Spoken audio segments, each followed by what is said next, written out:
Doompily doo doo doo doo. This is the intro by Don because I haven't done one, but it's really cool because it changes every time.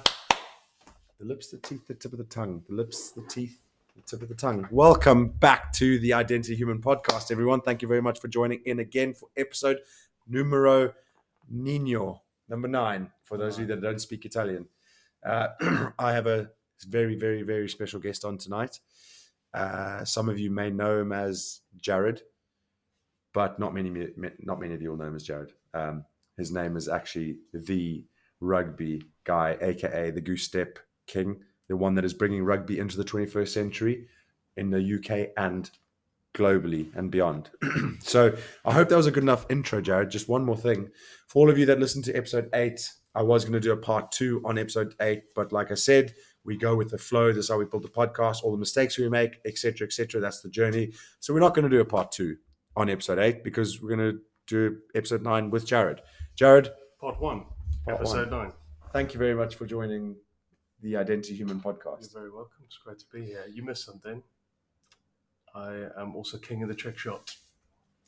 Yeah, he's king of the trick shot. If you haven't heard of him, go and look at the rugby guy on Instagram and TikTok. TikTok especially because there's some special stuff brewing there. Thank you. Taking over the world, one platform at a time.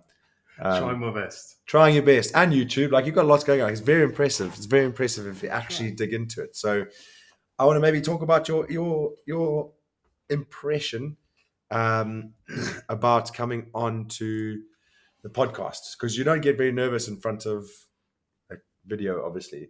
But before this, you were a bit nervous about where I was going to take you. Why is that, Jarryd? I don't know. I know you like to get a little bit deep sometimes.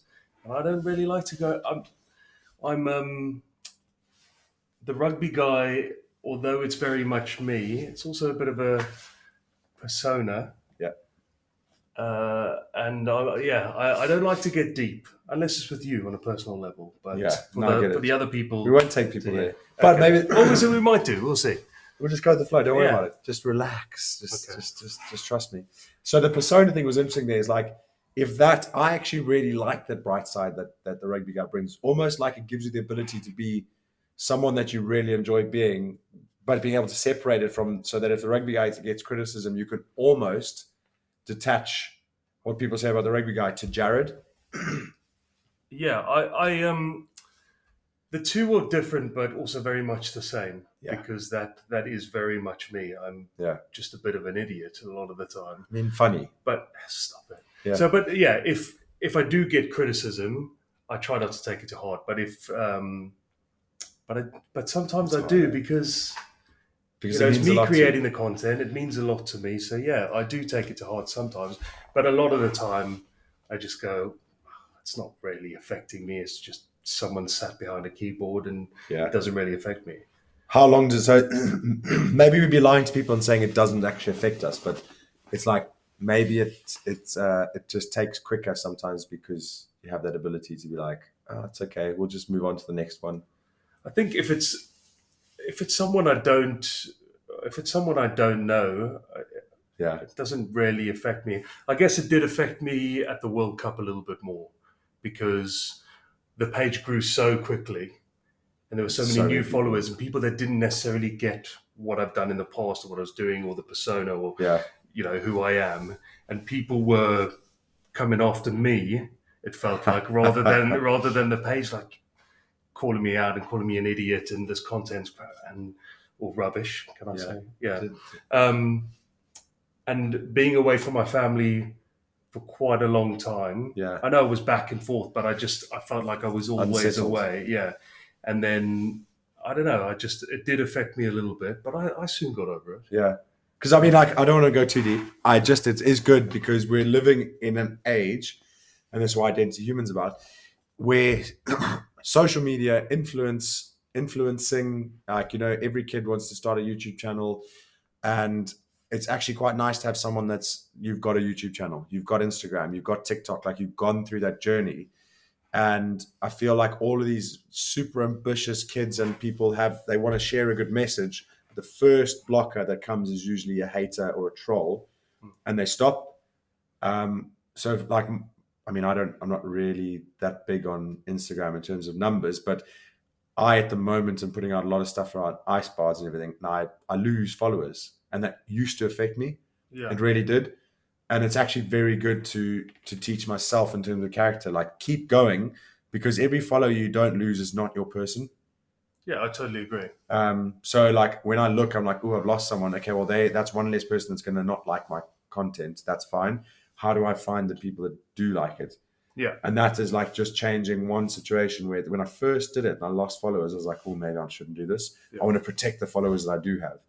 But now I'm just like, I'm pretty much at the same level as where I was like a year ago. But I know that the followers that are following me are more interested in what I'm creating. Genuine followers that want to follow you for the right reasons. So did you experience any of that, or was it kind of because you grew small and always been quite a good niche? Yeah, like the negative comments used to affect me a lot, and I would say I could have 100 positive comments, and I'd be like, that's great, but one negative comment comes in, and you're like, this has ruined my day. Yeah. But you learn to get over it, because it is the positives outweigh the negatives by far. I mean, the amount of people that come on and say that they really love this up, or get messages saying you've helped me take an interest in rugby, which is the end goal, really. I mean, so yeah, the positives definitely outweigh the negatives, and if you can think of it in that way, which is hard to do because it's hard to put yourself out there. Yeah, it is hard.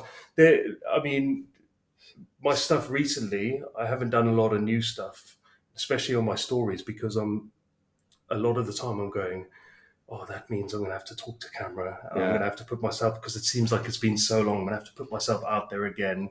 Are people still going to like it? Are people going to all of a sudden not like the stuff that I've been doing before? How do I build from this? Yeah. And it's overthinking. I'm a massive overthinker, overthinking everything. I get that. I relate. But yeah, the positives always outweigh the negatives. And if you can, it's hard to do, but if you can focus on the positives.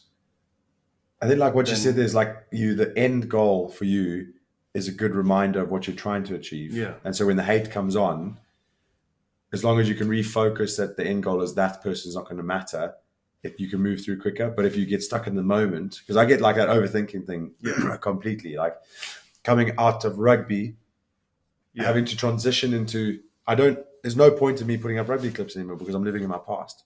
But that's what my, all I don't know, 8,000 followers I have, all are following me because of my rugby. Now I'm like, well, here's some ice baths. Here's some family stuff. Here's some of what I'm doing.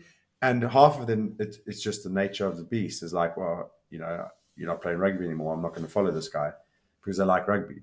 Yeah. So there's been a big transition to be like, actually, I've really got to just be myself authentically. But it is, like I said, like I relate to a lot of the stuff. Anyway, I said we were going to make it too deep. So I'll keep trying to dive void, but I think those are really good. Those very good lessons. They just make me a little bit nervous, but I'll get there. Yeah. What are some of the how do you come up with your stuff? Like shower time. Is it? A lot of the time it's shower time. I know people laugh, but so today I was speaking to someone and they went, so I've got an activation coming up with Wales. Congratulations. Thank you very much. With Wales. So I'm going to go and do some stuff with Wales and just a bit of a sponsored athlete, Nocco. Nocco, no carbs company. Exactly. So I'm doing stuff with them and needed to come up with a few things, in the next couple of days. And I said to him, you're going to have to give me 40 minutes of shower time because that's what I need. And I go and stand in the shower and that's usually, I don't even have to think. They just come. But obviously it's easier when there's a World Cup round or Six Nations around. Yeah. It gets a bit more challenging when there's not a lot of good quality rugby. That's when you really need to think of new things. And again, shower time. Or you need a good community level person doing a goose step to absolutely bust their knee. Exactly. So then create a bit of hype around. That means if I don't have that, then I have to go and put my kit on. I've got to go and hand off the kids, or I've got to go and... Which they go well. Yeah, or kick a drop kick from 73 meters. Yeah. And I mean, I'm really excited for your NFL gig or the America gig. Yeah, You're that'll going be up to interesting. Dallas. Nothing's confirmed yet, but I spoke to your friend, Yeah, Will Hooley. William. What a legend of a bloke, by the way. Yeah, he's well spoken. Do you know, I call him Golden Arm from Blue Mountain State. If you've ever watched that series, I watched so good. 2 It's my episodes, favourite. but I wouldn't know the character. He talks, acts exactly like him, like this prim, proper private school boy that comes in as a quarterback. Yeah. And then Thad Castle, the captain, like completely derails him, like puts him on drugs, gets him on the night out. Like it's a great series. Nice. Sorry, carry on. And yes, so it reminds you of Will Hooley. Yeah, Golden Arm. Yeah, I don't know if you'll remember that because he's moved forward, but that was what I called him. Yeah. Big Will, just a nice guy, just a positive, really nice guy. And he has to be like, he's very like forward thinking, like brave, isn't he? He's got to be brave. Yeah. He's like big transition for him too. Massive, yeah. But the American scene, I think that's going to be exciting because there won't be many rugby influences that have established in rugby that have that Americanism behind them. Yeah. And you'll be the first to kind of tap into that, where they're very commercial, like cheerleaders. It was like almost when you went to Stormers and you got to do this stuff with the cheerleaders. Like you don't get that in the UK. Yeah. Like that was huge. They did a whole dance around you. Yeah. And now you're going to America where they literally are like, they'll NFL the hell out of rugby. Super Bowl weekend. That's what I'm hoping for. It's not confirmed. We still need to talk about it, but it'll be the launch. And there's a couple of new teams too. Yeah. And one is Miami. And they play at the same stadium as the Miami football team. So what they're thinking, and I don't want to give too much away, the GOAT of rugby takes on the GOAT of football in both football and rugby. Messi versus the rugby guy. Oh, actual football, not like soccer, not American football. No, soccer. So Me versus Messi in a series of challenges, yeah. The GOAT versus the GOAT. Oh, because Messi's at Miami. Yeah. So that is ridiculous.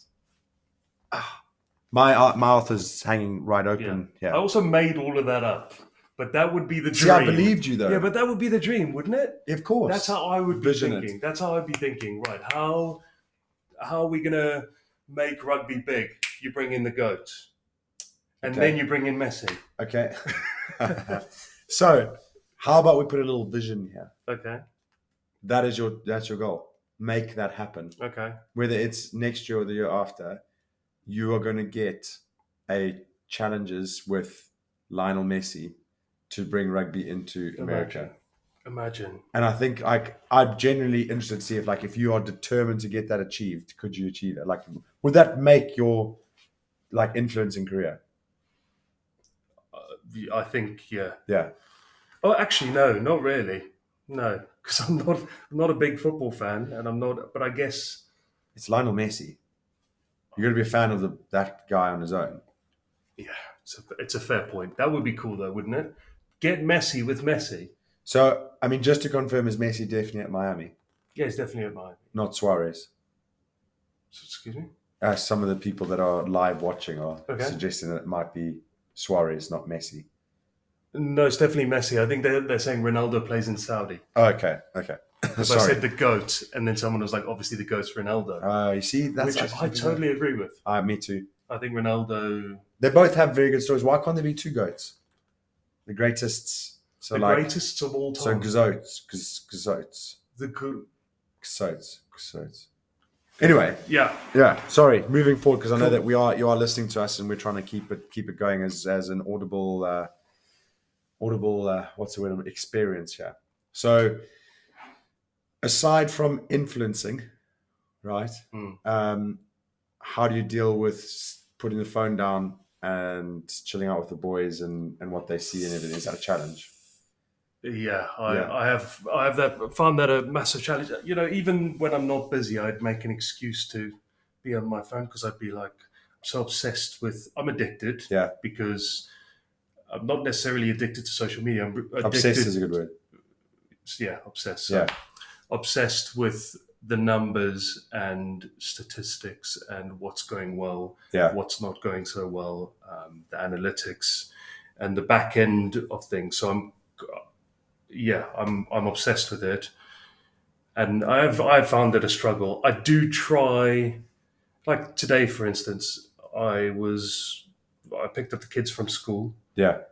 And really, there was no excuse for me not to be with them. But I was on my computer looking at how I can improve my YouTube channel or how I could improve my Instagram channel. Whereas really, that should have all been done by the time I picked them up. Yeah. So it is definitely a struggle, something I'm working at. So I go through phases too. Yeah, like I think everyone goes through those cycles. Yeah. What I want to pick up on then is not necessarily the parenting challenge, because I think everyone has that where it's work or whatever. But I want to hone in on that like obsession, because I think that obsession is a word I hear a lot, and it's actually quite nice. Like obsession comes with the negative and the positive.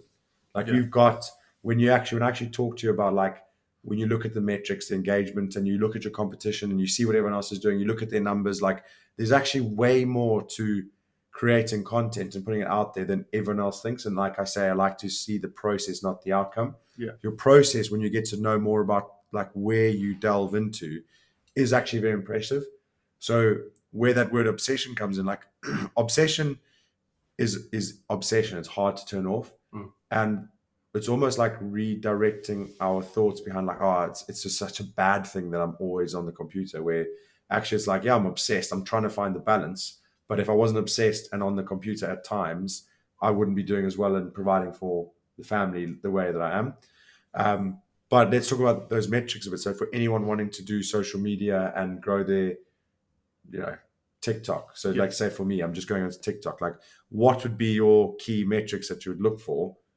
And what, like, any tips and tricks for social media people out there that want to get it? Well, for me, it's to build a following is consistency. So many people go, I want to start a social media page, and that's great, but they're not consistent with it, or they'll do 10 posts and they'll go, do you know what? I'm not seeing the numbers. I'm just going to give it up. Yeah, you've got to be consistent and you've got to keep at it.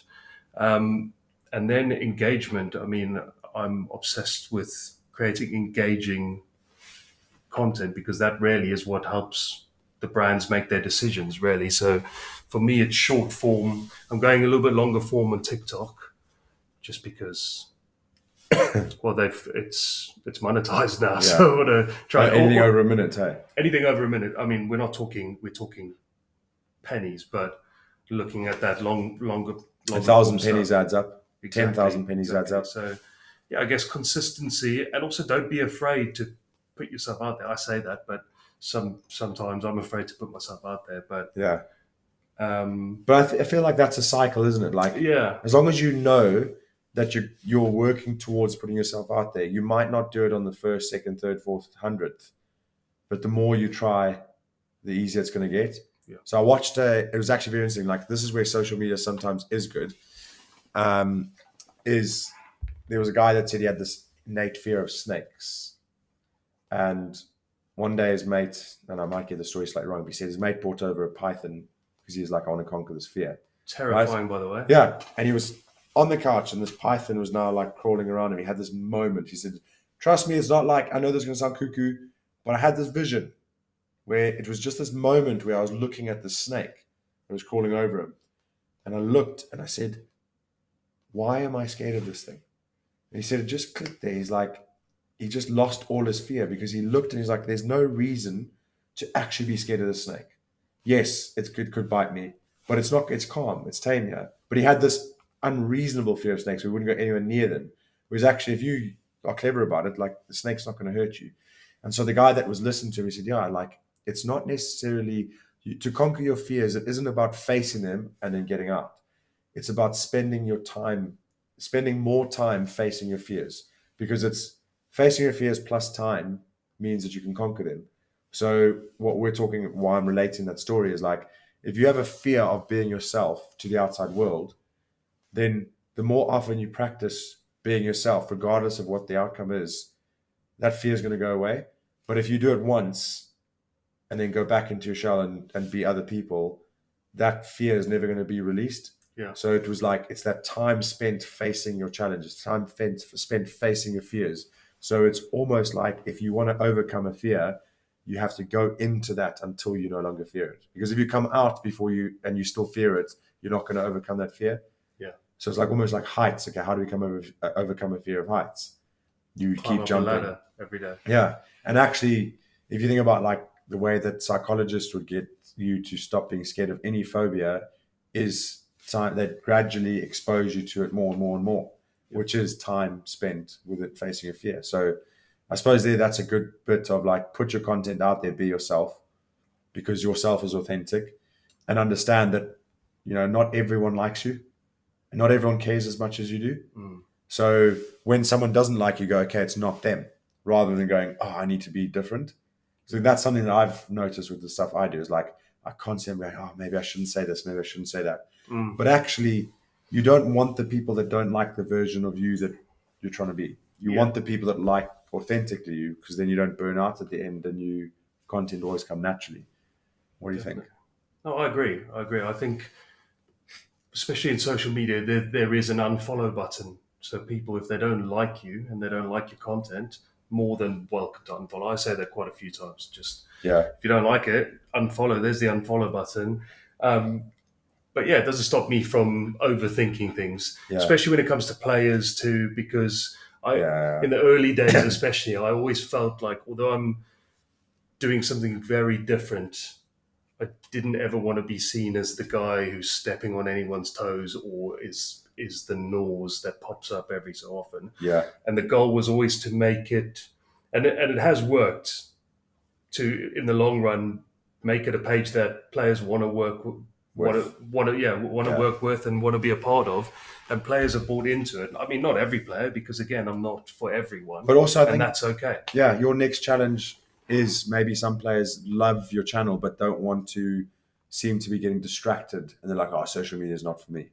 Does that make sense? Because they've got the coach that goes, I need you focused. But I think that's also, I mean, it's like every rugby environment, isn't it? It's social media is not only the coaches and you need to focus. I think even if you look down at grassroots levels, and you get mocked and ridiculed for coming in after posting a picture with your girlfriend, or that's just banter. How it is. But hopefully, with the youngsters coming through in the TikTok generation and Instagram, that's slowly going to change. But we'll see. Well, but it is, you can already see a bit of a change. Players are a lot more open than they were 5 years ago. But I'd love to go to Racing when Owen Farrell's there, and I'd love to do a skit with Owen Farrell, only because I don't know him personally. But every time I have met him, he's always come across as a really nice, genuine guy, and I don't think people see that side of him. And it would be nice to be the first guy to go, well, that's Owen Farrell. That's what he can be like. That's what he comes across as. And this is what he came across as, but he's come to my page to try and show a different side to him. So you got a vision of going to Racing? Owen Farrell would be cool. It's never going to happen because he's never going to go for it. But never say never. There are players out there that they have another side, and they have a great personality, because you can meet these players off a camera and they've got great personalities, but when they're on camera, it's not natural for them. So it would be great to see more, the other side of a lot of players. And the Netflix documentary is going to be good for that. Which I didn't know was out, and you feature in it. I do feature in it. Heavily. I am... You basically because I play for all 6 sides. But do they give you any royalties for that? I get 50% of everything. No, nothing. How do they own your footage? And how? I'm not in the Six Nations Netflix documentary. Are you not in it? No. Did I tell you I was? Yeah. That's banter, is what that is. But I'm not. I had to actually have this conversation the other day. I'm not too trusting. I just trust, so I can be very gullible. Okay, that's my bad. That's on me. No, that's on me. But listen, take it as I truly believe that in your potential to have been the frontliner in a Netflix documentary. Not in a Six Nations documentary, although it would make sense. The goat of rugby is... I agree. But Jarryd, that's been 25 minutes. Lovely. And fantastic talk. And I hope it didn't get too deep for you. I thoroughly enjoyed it. I'd love to get you... finished. Yeah. So they're going to be short ones. It's not too long. But we can always do part 2. We can carry on. I was only getting warmed up. Sorry. The limit is 20, half an hour on this. Half an hour. So we've got 4 minutes. To wrap up. So do you want to say... You want me to rap? Go on. Go for it. Jay Bizzle in the house with Donatello. Something about identity human. Identity human. in The key. Human. Nice. I mean, Very I good. put you on We the got spot there. there and you really nailed that. Yeah, it was magical, actually. Yeah, it was very good. But one lesson, one bit of advice. One bit of advice. One bit of advice before we go. That's a great question. One bit of advice. And on the spot. Oh, I don't know. I'm not very good with stuff like this. Okay, one bit of advice. Always snap your neck back. Always. If you want to perfect the goose and you want to let it loose, make sure you've got a lot of head movement. Yeah. And that's if you it transfers to to that. not just in rugby. No, it doesn't. It transfers to life. And ice baths. And ice baths. Oh, head flips. We're going to get that going. We are going to get that going. A bit of advice: be yourself. Because everyone else is taken. Everyone else is taken. It's great. I like that. Yeah. You're kind of on a subliminal journey to really be yourself and not care what everyone else thinks. I'm trying. Because it's in your nature to actually care. I do care. And that's a I strength. care a lot about what people think, and I think can be my issue sometimes. Yeah. But pendulum swing, every strength has an awareness. So we got to keep swinging that awareness to the strength. Yeah. And don't let it come across as a bad thing. Swing, and sometimes you will miss, but sometimes you will hit the ball. Exactly. As long as you're swinging, you have a chance. Exactly. Wise words. Right. Guys, thank you, guys and girls. So guys, remember I use guys as a term for anyone that's listening because it's short and sweet and quite casual, as opposed to if I said people you there. So guys, thank you very much for listening. We really appreciate it. Any feedback you've got, please just send it our way. And as always, remember Ubuntu, we are who we are through others, but don't give away your bricks. Focus on yourself, be the best you can be. And if you're the best you can be, everyone around you can be the best that they can be because they see what the best looks like.